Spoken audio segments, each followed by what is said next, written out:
Hello दोस्तों, आज की वीडियो में खान सर ने बताया है कि किसी भी एग्ज़ाम को कैसे क्रैक किया जाए।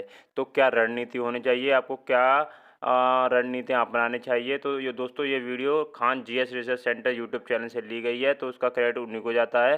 तो आज की वीडियो में आप समझना कि कैसे आपको किसी भी एग्ज़ाम को क्रैक कर सकते हैं। तो आपकी क्या रणनीति होनी चाहिए, तो देखिए वीडियो। जिस लड़के को लगेगा उसको 100 में 100 मार्क्स लाना है, उसका कभी रिजल्ट नहीं होगा, स्पेशली कंपटीशन में। कितने नंबर का? 100। भगवान उतर जाएगा तो 100 करेगा। इसका सबसे बेस्ट स्ट्रेटजी जानते हैं क्या होता है? सबसे बेस्ट तरीका, कभी भी आप अपने आप को ओवर एडवांस मत समझिए। आप में से भी कुछ लड़का और कुछ लड़की ओवर एडवांस होते होंगे सब। तो किस में जाता है सब? ये 20% में। ओकरा उसका रिजल्ट नहीं चाहिए, उसको क्या चाहिए? टॉप करना है। जिस लड़के को लगेगा उसको 100 में 100 मार्क्स लाना है, उसका कभी रिजल्ट नहीं होगा, स्पेशली कंपटीशन में। ये स्ट्रेटजी बोर्ड में काम करती है। जब आप बोर्ड के एग्जाम दे रहे हैं, 10th में, मैट्रिक में, इंटर में, वो बीएससी एमएससी, उसमें काम करती है। सपोज करो कि आपका 100 नंबर का क्वेश्चन आ रहा है। कितने नंबर का? 100। भगवान उतर जाएगा तो 100 करेगा। इसका सबसे बेस्ट स्ट्रेटजी जानते हैं क्या होता है? सबसे बेस्ट तरीका, इसका ऐसा 50% सेलेक्ट कीजिए कि हमको ये वाला ये टॉपिक हमको पढ़ लेना है। 50% ये डिसाइड कीजिए कि ये सारी चीजें हमें नहीं छूटनी चाहिए। क्योंकि एग्जाम में जब क्वेश्चन को एग्जामिनर बनाता है ना, तो उसको ऐसा नहीं है कि पागल है उठा और आके क्वेश्चन बना के चल दिया। उसे एसएससी का लेना है या बीपीएससी का लेना है, यूपीएससी का। ऐसा नहीं कि क्वेश्चन देना है, एग्जाम लेना है, लेके चला गया। उसके लिए भी कुछ रूल एंड रेगुलेशन होते हैं, उसके ऊपर भी कुछ होता है। जैसे स्टूडेंट्स के लिए एक सिलेबस होता है एग्जाम देने का, वैसे ही एग्जामिनर के ऊपर एक सिलेबस होता है क्वेश्चन सेट करने का पैटर्न, जिसमें वो 50% एवरेज क्वेश्चन सेट करता है, जिसके लिए बहुत खास मेहनत की जरूरत नहीं है, केवल सिंसियरिटी की जरूरत है। इसके बाद का जो 30% क्वेश्चन होता है, ये टफ होता है। और ये 20% उन्हीं को दिया जाता है जो बहुत होशियार समझते हैं अपने आप को, ताकि उन्हें बर्बाद कर दिया जाए। ये 20% क्वेश्चन किसी कीमत पे आपसे नहीं हो सकता है। देखो बहू, ये 20% कब हो सकता है? बोर्ड के एग्जाम में। बोर्ड के एग्जाम में आप 100 में 100 करो। लेकिन जिसने यहां सोच लिया, आप कभी कभी देखते होंगे कुछ क्वेश्चन को हम बड़ा सीरियसली बताते होंगे, किसी किसी क्वेश्चन को बता के इग्नोर कर देते हैं, अरे हटा यार। जानते हैं किसको? ये 20% वाले। रीजन क्या है कि आपको हर एक सब्जेक्ट देखना है। हम ये 20% भी बढ़ा सकते हैं, लेकिन फिर दिक्कत क्या होगा? फिर आपसे रीजनिंग गया काम से, आपसे इंग्लिश गया काम से, मैथ गया काम से, सब चीज चौपट होने लगे। तो आपको क्या बनना है? जर्नलिस्ट बन रहा है, स्पेशलिस्ट नहीं बनना है। हमारे लिए क्या जाता है? हम तो पूरा लिखवा देंगे, पूरा ले सोच रहे एको राजवंश तो कुछ नहीं छोड़ेंगे। लेकिन फिर भी हम क्या करते हैं? कोशिश यही करते हैं कि कम से कम ये वाला तो ससुरा किसी कीमत पे ना छूटे, ये वाला नहीं छूटे। रिजल्ट यही दिलाता है।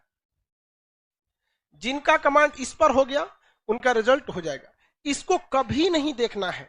इवन मैथ में देखिएगा क्या होता है। हम तो मैथ के टीचर नहीं हैं जो हम आपको मैथ के बारे में समझाएं, लेकिन लड़का को कभी कभी देखते हैं। एक लड़का यहीं के लाइब्रेरी में कभी कभी चले जाते हैं हम भी। एक बार रात में देखे लड़का सीजीएल की तैयारी कर रहा था, कैट का मैथ बना रहा है। मतलब क्या कर लोगे यार?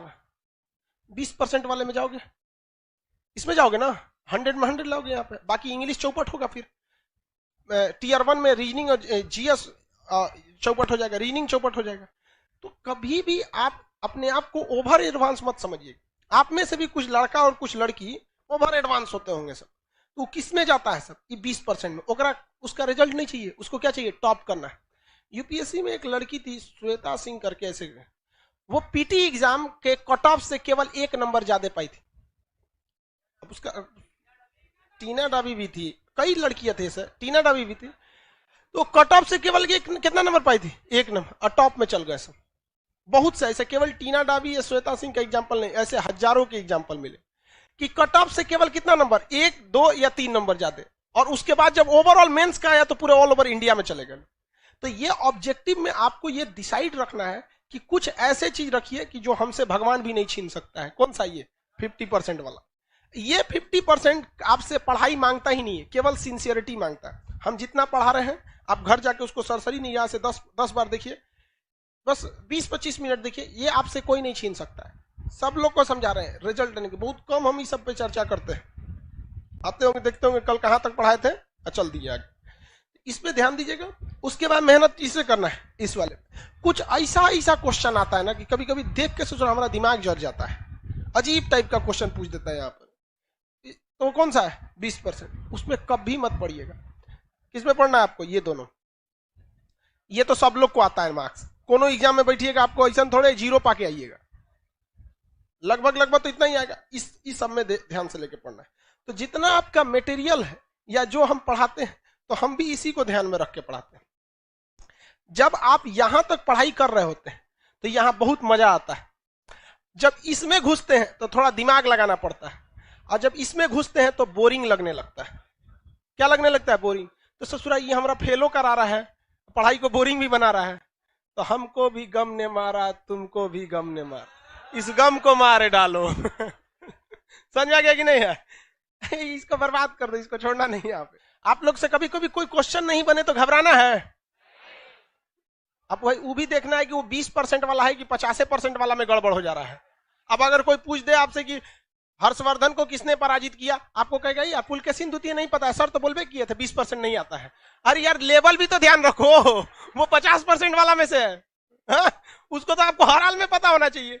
तो ये नहीं कि नहीं आ रहा है तो सबको 20% वाले में डाल दे, उसका एक लेवल होता है। अब वो आप भली भांति समझ जाएंगे, पता ही नहीं चलेगा तो कौन सी है। यहाँ कुछ अजीब टाइप का पूछ देता है यहाँ पे, ऐसे लोग को नहीं ध्यान देना। जैसे पूछेगा हर्षवर्धन के समय आसाम का राजा कौन था, नहीं का मतलब बनता है। अगर आप इस क्वेश्चन को बनाते हैं तो जेन्युइन बात है कि अगर पूछ दिया कि हर्षवर्धन के समय आसाम का राजा कौन था, तो इसकी भी संभावना है वो पूछेगा उस समय म्यांमार का राजा कौन था, या फिर दक्षिण भारत का राजा कौन था, पंजाब का कौन था, पाकिस्तान में कौन था, चीन में किसका शासन था। तो अगर ऐसे क्वेश्चन को पकड़ेंगे तो फिर लपेट लीजिए पूरा अच्छा से। तो आपको ध्यान ये नहीं रखना है कि पढ़ना कितना है, डिसाइड ये करिए पढ़ना क्या है, बस इसमें ध्यान।